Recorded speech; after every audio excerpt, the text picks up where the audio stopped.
यह विचार कि हे शिव आप मेरे गुरु हैं, एक विचार है ये। लेकिन देखिए वाक्य में हे शिव आप मेरे गुरु हैं, ये मेरा आपका छिप रहा है।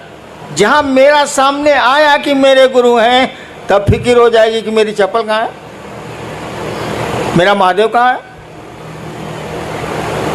और जब ये बात आपके दिमाग से दिल में उतरेगी तो भाव है। भाव कुछ नहीं है बाबू, जो बात दिल से उठती है वो भाव है, जो बात दिमाग से उठती है वो विचार है, और कुछ नहीं है। तो कहा गया कि विचार को बार बार अपने दिमाग में आने दोगे तो ये दिल में प्रवेश कर जाएगा। उदाहरण दें, हम लोग बहुत जगह अफसर रहे हैं, बाबूजी भी अफसर रहे हैं, तो बदली होती रहती थी, अफसर कॉलोनी थी। पत्नी ने एक दिन आपसे कहा कि जो पड़ोसी है ना अफसर, वो बढ़िया आदमी है, तो आज केला भेजा था बच्चों के लिए। ठीक, ये विचार है, सूचना आपको मिली है।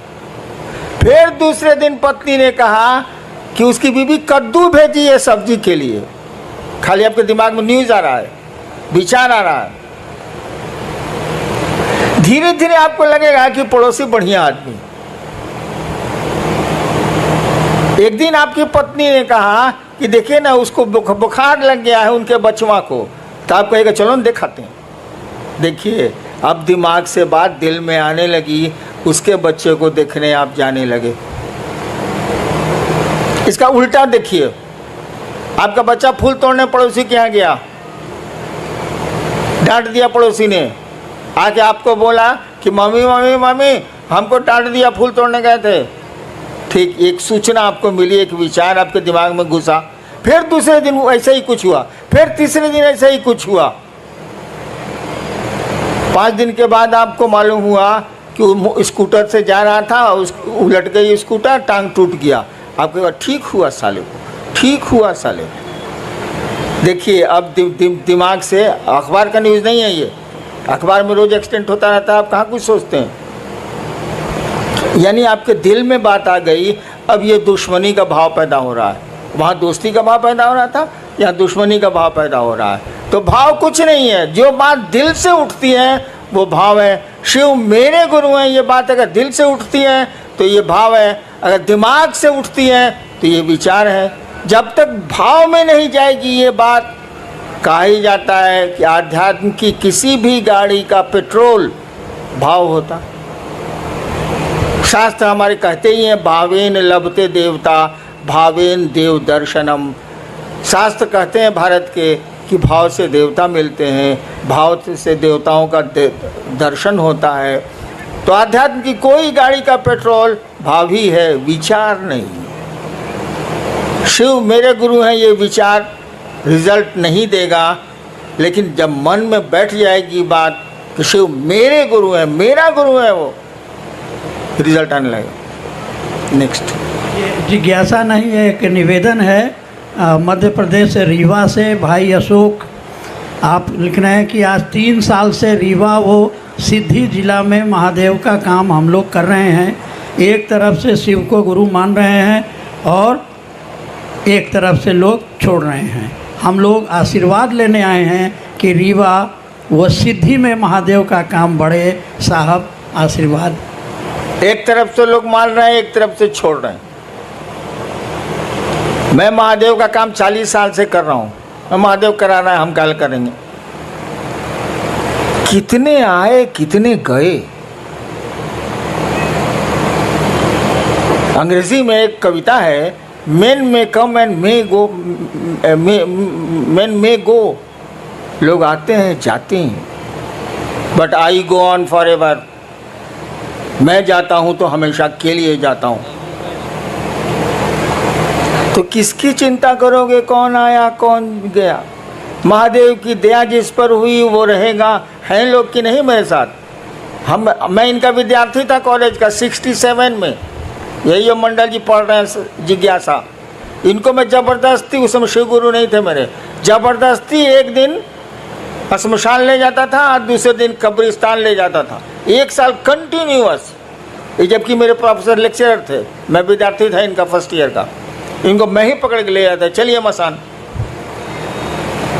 तो जिसको टिकना है वो टिकते ही हैं, जिसको नहीं टिकना है उसको कितना टिकाओगे। हाँ, महादेव से दया जरूर मांगो कि सभी टिकें, सभी रह जाएं, कोई छूटे नहीं, कोई टूटे नहीं। कोशिश तो हम लोग यही होनी चाहिए। करो, आगे बढ़ो। भाई मनोज सिंह है सूरत से। क्या शिव को गुरु बनाने के उपरांत भी पारंपरिक गुरु दीक्षा लेना आवश्यक है? किसी भी अनुष्ठान या मुहूर्त में लोगों द्वारा पारंपरिक दीक्षा द्वारा शरीरधारी गुरु द्वारा गुरुमुख होने का दबाव बनाया जाता है। भाई मेरे भी बिया में बनाया था। आप ये नहीं कह रहे हैं कोई सब अनुष्ठान करने के पहले पंडित मैंने कहा जाता है कि आपके गुरु कौन है जी। मेरी शादी एस्टेट में है, चली गई पत्नी मेरी शादी में भी यही हुआ था। एस्टेट का पंडित था, पंडित जी थे बेचारे, मर गए, काहे हम था बोले आपके गुरु बउआ जी कौन है? तो हमारी तो बोली तो भाई सिवान वाली थोड़ी ख़राब है। हमने कहा कोई साला मेरा गुरु नहीं है। तो लोग बका गया कि लड़का है ब्याह के मंडप पर बैठा हुआ, कहता है कोई साला मेरा गुरु नहीं है। तब मेरी पत्नी से पूछा, उसमें पत्नी हुई नहीं थी, वो होने वाली थी 2 घंटे के बाद। पत्नी से पूछा कि आपके गुरु कौन है? बोले कोई नहीं। तो पंडित जी बोले कि चलिए शिव को गुरु मान लीजिए। हम कहा मैं नहीं मानूंगा। पत्नी ने कहा हम मान लेंगे। इसीलिए बाद में कहती थी कि आपसे हम सीनियर हैं। हम कहा तुम ब्याह करने के लालच में मानी हो, हम लालच में नहीं माने। हाँ, तो हम बिना गुरुए के ब्याहो कर लिया, तुम इसी की चिंता में पड़े हो जी। बट इससे बड़ा कोई अनुष्ठान होता है ब्याह से ज़्यादा बड़ा? मस्ती करो, कहो कि शिव मेरे गुरु हैं, दीक्षा की क्या जरूरत है? गुरु की दया ही दीक्षा होती है। दीक्षा का मानी समझते हो यार जी? एक कई लोगों की ये जिज्ञासा है, जिसमें मुंबई कल्याण से हैं भाई सुनील मौर्य। तो शिव को गुरु बनाने के बाद भी कठिनाइयाँ पीछा नहीं छोड़ रही, इसकी क्या वजह हो सकती है? एक तो आप नमः शिवाय अगर ठीक से करते हैं, 108 बार अगर माला पर करते हैं, माला 108 की होती ही है, या टुकड़े टुकड़े में सांस पर नमः शिवाय से अपने गुरु को प्रणाम करते हैं, तो बाधाएं कम हो जाएंगी, कठिनाइयां कम हो जाएंगी। नमः शिवाय आपके कष्टों को कम करने की का बहुत सुंदर मेडिसिन है, औषधि है वो, उसको करिए। और जहाँ तक कठिनाइयों का सवाल है, जान लीजिए इस जगत में कोई आया है तो उसको ज़िंदगी में अच्छी खराब दोनों सड़कें मिलनी ही मिलनी है, कोई उपाय नहीं है। आपकी ज़िंदगी के रास्ते उबड़ खाबड़ मिलेंगे ही मिलेंगे, अच्छे 4 लेन भी मिलेंगे उसमें, लेकिन ज़्यादा खतरा यही है कि उसमें उबड़ खाबड़ ही रास्ते मिलेंगे आपको ज़िंदगी में। चलना तो पड़ेगा ही पड़ेगा। होशियारी इतनी ही है कि सवारी बढ़िया कर लीजिए। अगर ट्रैक्टर से जा रहे हैं उबड़ खाबड़ में तो कमर टेढ़ी हो जाएगी, स्कॉर्पियो से चले जाइए तो कमर नहीं टेढ़ी होगी, खाली जर्क महसूस होगा। तो ज़िंदगी के रास्ते तो उबड़ खाबड़ मिलेंगे, सवारी ठीक कीजिए, शिव की